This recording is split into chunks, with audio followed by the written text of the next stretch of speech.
orais. Aqui é uma questão, em primeiro lugar, precisa ser dito, aqui não houve trancamento de ação, trancamento de inquérito, o objeto da discussão é uma colaboração premiada em relação a uma única pessoa, né? E é esse o objeto deste recurso em habeas corpus. O que se determinou foi o desentranhamento, a anulação dessa colaboração premiada com base em precedentes da Suprema Corte de Justiça Nacional e do STJ, de minha lavra, da lavra do ministro Sebastião Reis Júnior, da lavra do ministro João Otávio de Noronha e os precedentes que a Suprema Corte assim entende em relação à atuação do advogado, que é essencial à função jurisdicional e que tem previsão a sua função no artigo 133 da nossa Constituição. A discussão toda está em dois aspectos.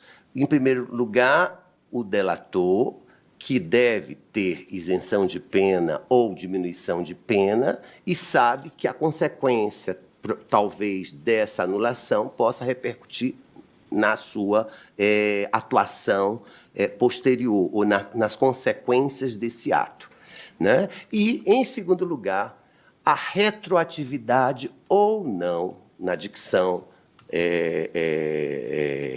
do órgão ministerial da Lei 14.365 de 2022, que é o que diz o Ministério Público, no sentido de que essa regra não pode ser aplicada a fatos anteriores, porque alterou o Estatuto dos Advogados. E a regra é de clareza solar.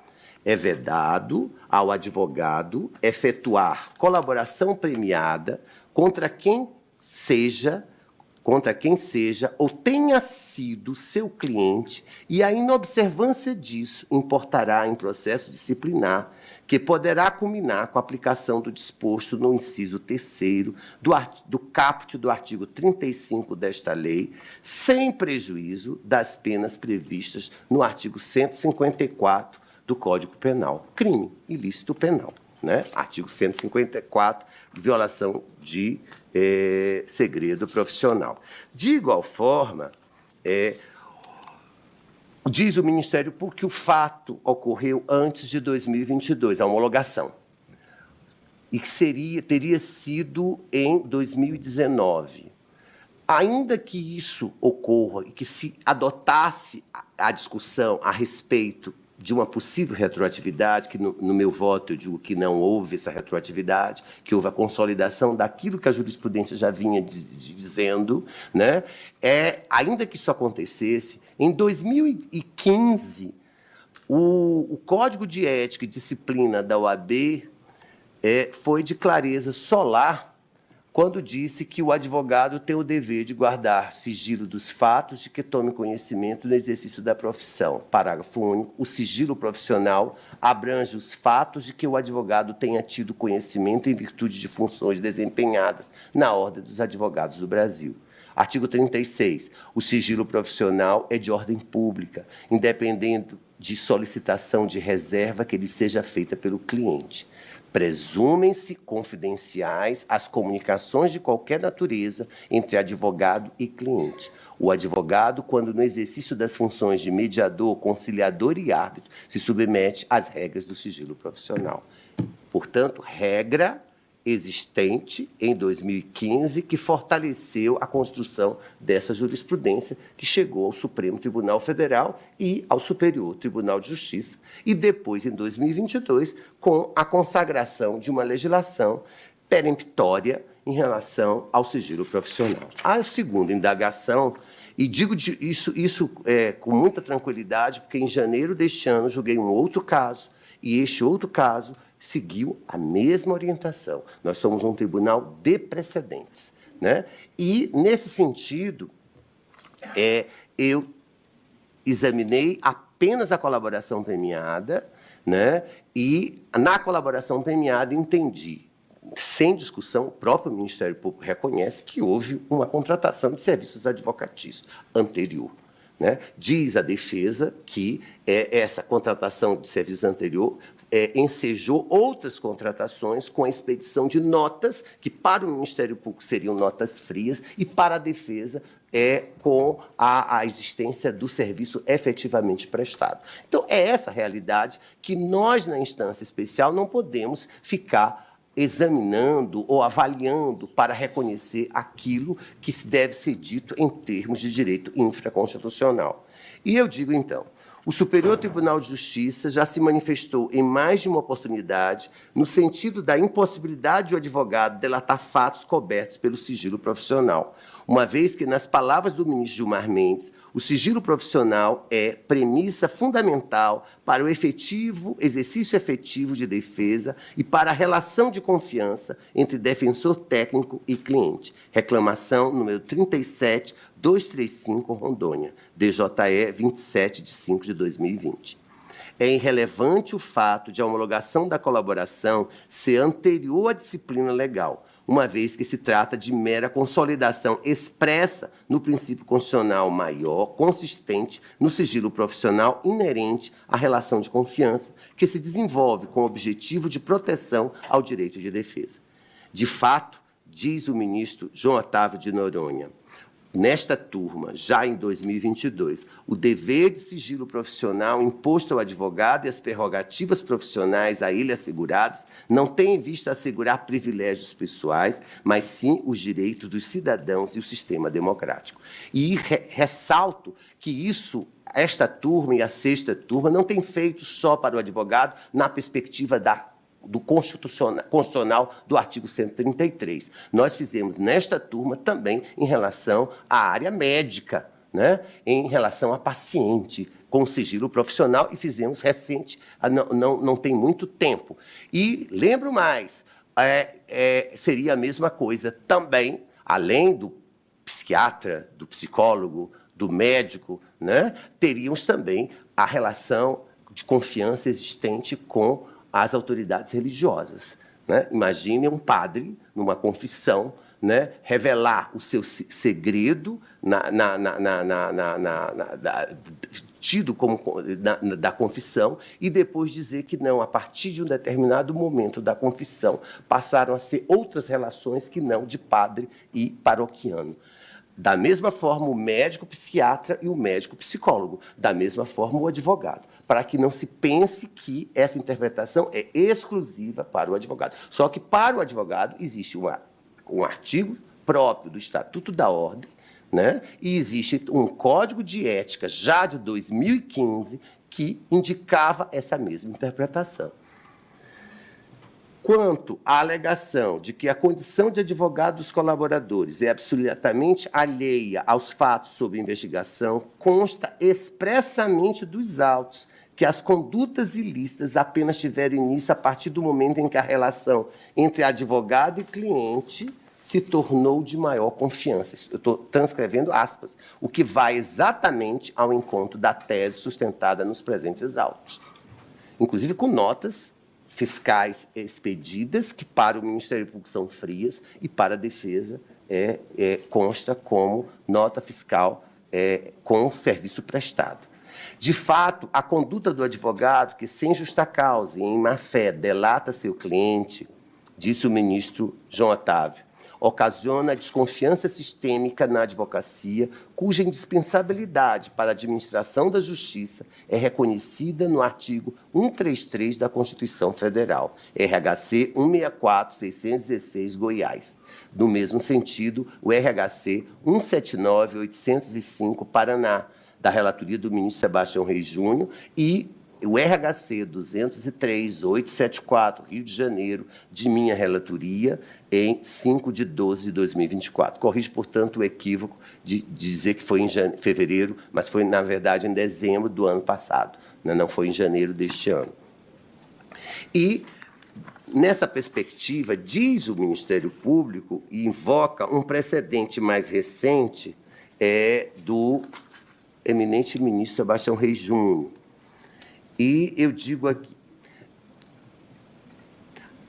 aliás, a própria Lei 9.613/98 não indicou no parágrafo único de seu artigo 9º os advogados ou os escritórios de advocacia como pessoas obrigadas, No ponto, a doutrina majoritária indica silêncio eloquente, que é uma grande confusão doutrinária e discussão entre os doutrinadores, reconhecendo a inviolabilidade do sigilo profissional. Logo, a Lei 14.365, de 2002, consolidou a regra da impossibilidade de o advogado utilizar as informações recebidas da relação cliente-advogado antes ou durante o ilícito praticado. Os termos da lei, que não foi declarada inconstitucional pela Suprema Corte. Quanto à alegação de que os fatos sob investigação estão dissociados do exercício da atividade de advocacia, a condição de advogado dos colaboradores é absolutamente alheia aos fatos sob investigação, fecha aspas, consta expressamente, e aí cito tanto aquilo que o eminente advogado já se referiu à empresa IMA do Brasil, como após que esses dados que existiram entre o agravado e o delator foi apresentado por um concunhado dele e, com o passar do tempo, após conversas e a prestação de serviços sobre questões com finalidade ilícita, MC angariou confiança e simpatia pelo escritório do colaborador, oportunidade no qual passou a tratar sobre negócios com escopo ilícito. É o que diz.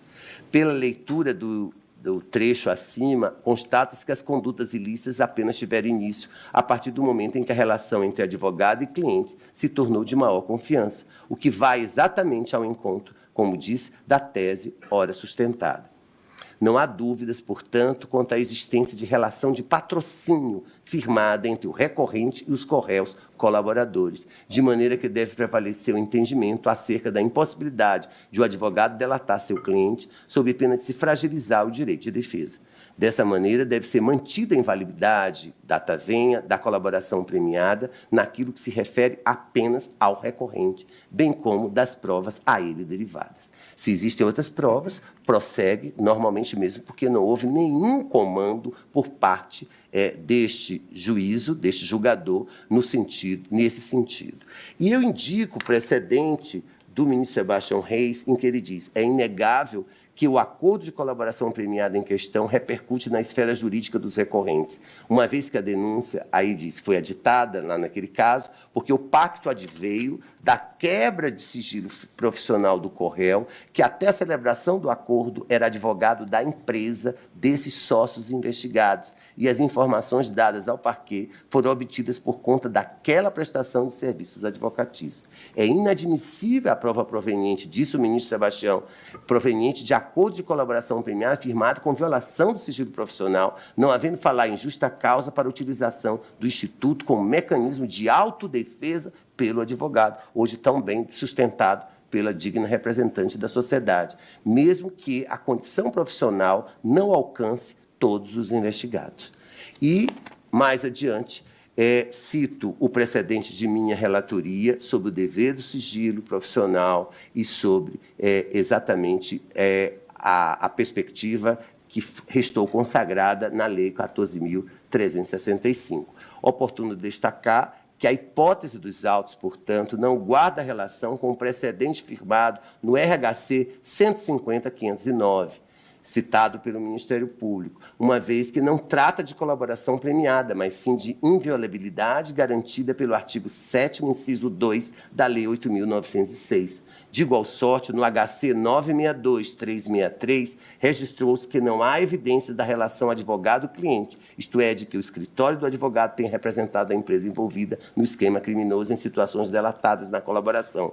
Já no caso dos autos, o próprio delator afirmou que passou a tratar sobre negócios com escopo ilícito após conquistar a confiança do recorrente, conforme destacado na relação advogado-cliente. No ponto, é preciso recordar, portanto, a tipicidade do artigo 154 do Código Penal e o disposto no artigo 207 do Código de Processo Penal, que eu me permito não ler. Ainda é preciso ressaltar que, em 2019, já estavam em vigor as normas do Código de Ética e Disciplina da OAB de 2015, com a imposição do dever de o advogado guardar sigilo sobre os fatos de que tome conhecimento no exercício profissional. Artigo 35, caput. Sigilo esse de ordem pública e de quem depende de solicitação do cliente, presumindo-se confidenciais todas as comunicações de qualquer natureza entre advogado e cliente, artigo 36, parágrafo 1º, que eu fiz questão de ler logo no início do meu voto. Tais regras estendem-se até o exercício da mediação, conciliação e arbitragem, com isso no parágrafo 2º do artigo 36. Por fim, no que diz respeito à petição juntada às folhas 9.143 e 9.146, na qualidade de colaborador, tem-se que a proteção do sigilo profissional prevalece, ainda que o cliente procure o advogado para a prática ilegítima da advocacia, se essa relação existiu. Ademais, pela narrativa do próprio colaborador, a relação advogado-cliente teve início regular, passando para condutas ilícitas apenas após ser conquistada a confiança do cliente, valor maior que se busca proteger por meio da jurisprudência aplicada. É assim, eminentes pares, em que pese o esforço argumentativo do combativo órgão ministerial e todas as preocupações daí decorrentes, eu entendo que não há razão para reverter as conclusões trazidas na decisão agravada que repetem no mínimo três decisões desta Corte, 5ª e 6ª turma, a respeito do tema, e que, por sua vez, fazem remissão ao pronunciamento em reclamação da lavra do ministro Gilmar Mendes, motivo pelo qual penso que encaminho o meu voto no sentido de negar provimento ao regimental. Ministro Marcelo Ribeiro Dantas. Acompanho inteiramente o brilhantíssimo voto, Vossa Excelência. Ministro Joel Ilan Pacione.